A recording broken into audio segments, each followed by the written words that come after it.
Sara Geronimo, pangunguna ng ABS-CBN Christmas Station ID 2025. Excited na naman ang mga netizen matapos kumalat ang balitang si Sara Geronimo ang mangunguna sa ABS-CBN Christmas Station ID 2025. Isa na namang makulay at makabuluhang Pasko ang aasahan mula sa Kapamilya Network. At tila ba, mas lalo itong magiging espesyal ngayong taon dahil sa pagbabalik ni Sara bilang pangunahing muka at tinig ng pinakaabangang proyekto.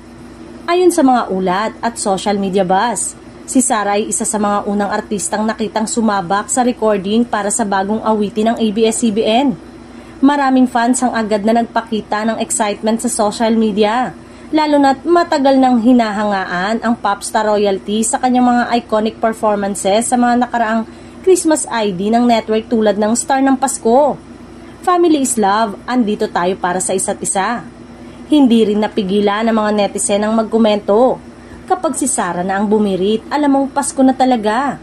Excited na kami sa bagong Christmas ID. Sara G, ikaw na talaga ang symbol ng Kapamilya Christmas.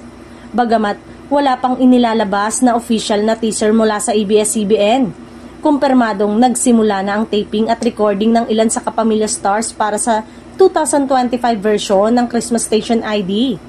Inaasahan din na maglalaman ito ng mensaheng tumatalakay sa pag-asa, pagkakaisa at pagbibigay inspirasyon, mga temang laging ipinaglalaban ng Kapamilya Network taon-taon. Samantala, marami ang umaasa na ang bagong kanta ay magiging isa na namang anthem ng Paskong Pinoy, lalo't pinagsama ang emosyonal na mensahe at signature powerful vocals ni Sara Geronimo.